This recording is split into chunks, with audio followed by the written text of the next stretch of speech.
반갑습니다. 미풍입니다. 실현 불가능한 역대급 사기 사건, 그것이 바로 가덕 신공항이라는 것에 대해서 간략하게 언급하도록 하겠습니다. 영남공 신공항 사업은 2004년도에 논의가 됐죠. 그게 이제 돛대산하고 중국 항공기가 충돌하면서 한국인 111명을 포함한 129명이 사망하는 사건이 발생합니다. 여기에 따라서 노무현 대통령이 2007년도에 사전 타당성 검토를 지시를 했고, 그 사전 타당성 검토에 따라서 큰 의미 있는 내용이 없었습니다. 그래서 2011년도에 이명박 정권이 들어서면서 두 가지 후보가 있었습니다. 가덕도와 밀양이 있었는데 두 군데 다 부적격 판정이 나면서 사업을 중단시켰습니다. 그래서 노무현 정권하고 이명박 정권은 둘 다 사업을 뭔가를 해보려고 했었지만 이게 사업성이 없는 겁니다. 그래서 둘 다 이제 두 정권에서는 다 가덕도에 대한 밀양이라든가 이 부분들은 다 물거품이 됐다. 그리고 박근혜 정부가 들어섭니다. 2013년도에 따라서 이 영남권의 5개 지방 정부가 합의를 하게 됩니다. 프랑스의 파리 항공 공항 엔지니어링이라고 하는 ADPI라는 평가 기관이 있습니다. 거기서 이제 사전 타당성 검토를 해보니까 밀양이 2, 3이고 가덕도가 순위가 가장 낮았어요. 4, 5위가 되고 김해공항 확정안이 가장 타당성이 높다라는 그 결론이 나왔었죠.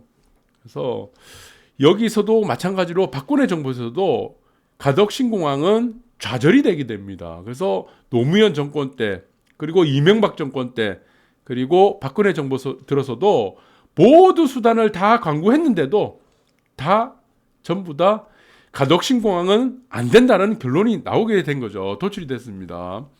거기에 따라서 예비 타당성 검토를 또 문재인 정권이 들어갔고 또 하게 됩니다. 지금 예비 타당성 조사를 또 들어간다, 접수한다 그러는데 여기서부터 문제가 된 게 뭐냐면은 이 경제 논리에 따르면은 가덕 신공항은 가치가 전혀 없는 겁니다. 그런데 문재인 정부가 들어가지고 지방선거, 경남지사 선거, 부산시장 선거 같은 이런 보궐선거뿐만이 아니고 정치적으로 이용하기 시작합니다.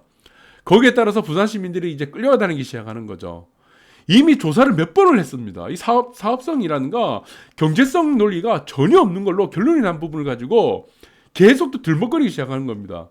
그래서 이것에는 이제 본격적으로 정치 논리가 들어가게 되는 거죠. 그래서 여기서는 김해 신공항 사업의 백지화를 요구하게 되는 단계까지 이르게 되는데, 그래서 민주당에서는 가덕 신공항 논리를 이제 보궐선거로 눈앞에 있으니까 계속 들고 나옵니다. 또 울고 매기 시작해요. 그러나 변창흠 국토부 장관은 이거는 사전 타당성 검토를 해야 된다는 얘기가 주장을 하게 된 거죠. 그래서 민주당에 기류하고, 그리고 문재인 정부에 기류하고, 변창흠 국토부 장관은 이제 상반되는 입장을 갖고 있는 겁니다. 같은 어떤 우리 정치 집단을 갖고 있는 사람들에서도 변창흠 국토부 장관은 그나마 그래도 국토계획이라든가 도시계획에서는 나름대로 전문가예요. 안 된다는 거예요, 이게. 이 말이 맞습니다. 변창흠 국토부 장관이 얘기하는 대로 이게 상황이 이게 맞다. 그래서 아무리 많은 ADPI라든가 이 조사기관 몇 번을 했습니까? 네, 그리고 무슨 용역을 몇 번을 했어요. 그래서 기재부 밑에 보시면 기재부, 행안부, 환경부 다 안 된다고 하죠. 이게 사업성이 없다는 겁니다. 경제성도 없고. 그래서 여기서는 추진하려고 하는 부산시 사람들과 부산시에서 추진하려고 하는 내용들이 이겁니다. 선거 때만 되면 이 사진 들고 나와요. 선거 때만 되면. 그냥 애들 지금 방학 때 초등학생들 마찬가지죠. 이거는 그냥 모형 비행기 띄우는 그냥 실험용 장소밖에 안 되는 거예요. 활주로 하나짜리가 무슨 지금 국제공항이 되겠습니까?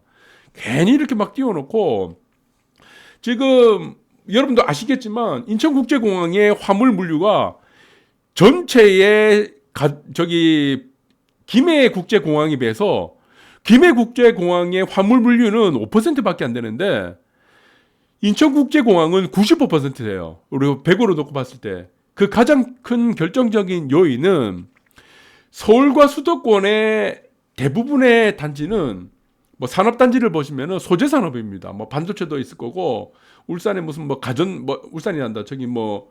수원이라든가 이런 사업장 자체가 가전이라든가 규모가 작은 반도체라든가 이런 소재 산업이 주를 이루는데, 부산의 부울경이죠. 부산, 울산, 경남 이 부분은 소재 산업이 아니고 중공업 위주의 산업이 재편되어 있습니다. 그래서 장치 산업입니다. 주로 배를 만들거나 그리고 뭐 자동차를 만들거나 크죠. 제품들이 재화들이 굉장히 큽니다.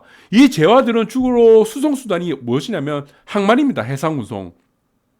그래서 해상 운송을 하다가 뭐 중간에 또 항공기를 이용해서 중간에 뭐 갈아타고 이런 상황들은 거의 없습니다. 이 대표적인 갈아타는 사례가 대표적인 곳이 배후물류단지라고 하는 홍콩 사례가 홍콩 항공이죠. 홍콩 국제항공에 그쪽에 이제 도심지에다가 만들었는데 관광과 물류를 배합시킨 것이 배후물류단지라고 하는 홍콩 국제공항인데 거기는 2차 가공을 통해 갖고 다시 재수출하는 경우가 많습니다. 그 재수출하는 재화들이 제품들이 대부분 보면 뭐 시계라든가 작은 상품들이에요. 옷이라든가 가방이라든가 이런 부분들이죠.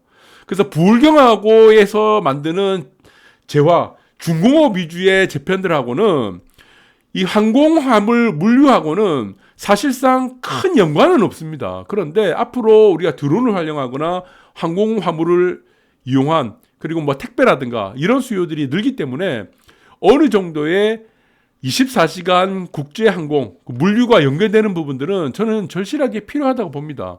그래서 지금 현재 가족도의 모습을 가지고는 안 된다. 그래서 상과 상 사이에 있죠. 이 부분은 안 됩니다. 이거 2차 대전 때 주로 이용하는 방법이었죠. 전투공항, 전투를 이용할 때 이오지마 섬에서 보시면 양쪽에 산을 둘러싸고 있는 방식이죠. 그래서 이 당시에는 프로펠러 전투기다, 항공기다. 그래서 저속 조도 비행을 주로 하는 방식이었는데 지금은 방식이 어떻습니까? 제트 엔진을 쓰죠. 네, 그래서 이 여기서 보시면은 가족도라는 이 섬 사이를 두고 공항을 만든다는 국제공항을 만든다는 논리는 이거는 아주 저급한 지금 사기적인 논리예요. 정치 논리입니다. IQ 30밖에 안 되는 사람들의 아주 저급한 정치 논리밖에 안 된다는 거예요. 이게 지금 말이 됩니까? 이게 무슨 국제공항이에요? 이게 말 같지도 않은 소리죠. 그래서 대부분의 국제공항 중에서 아주 성공적인 사례가 있습니다. 그 성공적인 사례가 저는 보는 게 주부국제공항입니다. 센트레아 국제공항하고 홍콩 국제공항입니다. 이 두 가지 사례가 여러분들이 가장 눈여겨봐야 할 사례다. 그래서 주부국제공항은 마찬가지로 우리가 민간하고 공적 자금이 합작으로 이루어졌죠. 그래서 여기서는 주가 무엇이 되냐면 물류는 주가 된 게 아니고 관광이 주가 된 겁니다. 그래서 대부분의 우리가 공항을 만들 때 국제공항을 만들 때 민간 이용 관광객이 얼마큼 되냐가 가장 중요한 겁니다. 대부분의 화물은요 항공을 이용하기보다는 우리 항만을 이용한 해상 운송이 대부분이죠. 그래서 여기서 보시면 스카이타운이라든가 휴식 공간인 뭐 센터피아 가든이라든가 이런 걸 만들고 또 여기서 항공이죠. 공항에다가 전통거리를 또 만들었어요. 유럽풍 만들어서 또 관광지로 손색이 없게 만들어가지고 어마어마하게 인기를 끌었습니다. 이게 주부국제공항이. 그래서 여기서는 흑재 전환을 하게 됩니다. 그래서 순수 연간 이용객이 1200만 명이에요. 이 도시가 그래 큰 도시가 아닌데 나고야 밑에 있죠. 순수 관광객만 300만 명입니다. 우리나라 지금 부산에 인구가 10,000명 관광객이 들어오게 된 겁니다. 그래서 이거를 10년 만에요. 공사비를 다 채우고도 남는 상황이 돼버립니다. 그 다음에 흑자가 되기 시작하죠. 2010년에 흑자가 진행이 되고 15년대는 이 총 공사비를 다 지금 만가시킵니다. 10년 만에요. 여기 공사비가 얼마나 많이 들어갔겠습니까? 매립을 했으니까. 그래서 저는 볼 때 가장 좋은 케이스다. 그래서 이 근처에는 또 뭐 보시면은 중공업 단지가 있죠. 장치 산업인 자동차와 여기 또 혼다 기현이 있고 여기 또는 여기 있죠. 소재라든가 전자제품 조그만 물건 만드는데 소니 샤프 산유도 있고 미쓰비시 중공업도 있고. 그래서 여기 항공을 근처에 만들지 않았어요.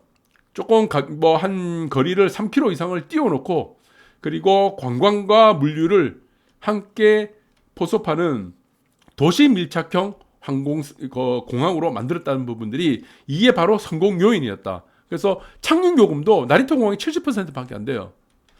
그래서 여기 보시면은 이 동그라미 쳤죠. 빨간 동그라미 친 데가 바로 주부국제공항이다. 여기 앞에 있는 이 모습의 주부국제공항인데 여기 보시면 아시겠지만 항만이 위에 있죠. 거리를 두고 있습니다. 오른쪽에도 항만이 있습니다. 왜 거리를 두었냐? 항만과 거리를 두게 되면 같이 붙고 가게 되면 이게 관광이 조금 약하게 됩니다. 어차피 전체 우리가 물류 중에 가장 많아야 15%밖에 안 돼요. 항공 물류가. 그리고 대부분 보면 5%밖에 안 돼요. 항공 물류 자체는. 나머지 99%에서 85%는 해상 물류입니다. 해상 물류. 그러면 두 마리 토끼를 잡기 하려면 어떻게 되냐? 항만의 근처를 두는겁니다. 약간의 좀 거리를 두고 근처에 두고 그리고 도심 밀착형 공항을 만들어서 대부분의 이용객이 만드는 관광과 이용객을 최대한으로 맥시멈으로 끌어들이는 항공 그렇죠 공항으로 만들어 갖고 최대의 이윤을 끌어당기는 겁니다. 그래서 여기에 들어간 총 공사비가 10년 만에 다 털고 나왔다. 이 어마어마한 사건입니다. 이게 이렇게 만들어야 된다. 그래서 저는 부산도 이렇게 생각합니다. 가덕도에 지금 3.5km짜리 만들고 4개 활주로 못 만듭니다. 안 돼요. 그럼 여기서 또 매립을 시켜야 되겠죠. 여기다 매립을 시켜야 되고 어마어마한 공사비가 산도 깎아야 되고 양쪽 산을 깎아야 되죠. 공사비가 드는데 차라리 그러지 말고 여기 가덕도하고 여기 다대포 해수욕장 사이가 있죠. 여기서는 배가 많이 안 다니죠. 배가 많이 안 다니니까 가덕도의 왼쪽에는 신항이 있으니까 배가 다니니까 가덕도의 오른쪽에다가 여기다가 우리가 매립을 시켜서 인공섬을 만들자는 겁니다. 그러면은 다대포 쪽에도 관광이 굉장히 활성화되겠고 가덕도도 마찬가지로 물류가 연결되는 부분도 있고 가덕도에다가 또 관광도 늘어날 수 있는 부분들이 되겠죠. 그러면은 가덕도에 기본적으로 우리가 공항을 만들게 되면은 여기 보시면은 가덕도에 연결되는 거가 지하차도는 뭐 상관없겠지만 거가대교가 왼쪽에 있습니다. 이게 걸리게 됩니다. 그래서 저는 양쪽에 아무 연관이 없고 그리고 해상과 항공을 물류를 연결할 수 있는 가장 좋은 기회는 이 가덕도와 다대포 해수욕장 사이에 인공섬을 만드는 것이 가장 경제적이라고 보고 있다. 그래서 여기를 우리가 두 마리 토끼를 잡자는 겁니다. 24시간 24시간 이 공항을 만들어 가지고 여기 이용객을 극도로 만들고 그리고 앞으로 이어지는 해상물류 배후물류 단지도 만들 수 있는 절호의 찬스다고 보고 있습니다. 그래서 여러분들 머릿속에 지우세요. 가덕도 이 공항은 국제공항은 여러분들을 환심에 사기 위한 이 사기입니다. 사기. 정말 정치권에서 민주당에서라든가 정치권에서 이 24시간 국제공항을 만든다 용의가 있다 그러면은 이 인공섬을 만들면 되는 거죠. 단가가 더 작게 들잖아요. 3.5km짜리 공항 활주로 4개 만들 수 있잖아요. 얼마나 이게 아름답습니까? 이렇게 가자는 겁니다. 그래서 여러분들 의견을 제 댓글을 좀 달아주세요. 이게 제 의견이 맞는 건지 안 맞는 건지. 그러나 일단 1차적으로는 가덕신공항은 국제공항이 될 수가 활주로 하나짜리밖에 될 수밖에 없기 때문에 저는 일단은 저 사기라고 보고 있습니다. 여러분들 의견을 좀 달아주시고 오늘 방송 여기까지 하도록 하겠습니다. 감사합니다.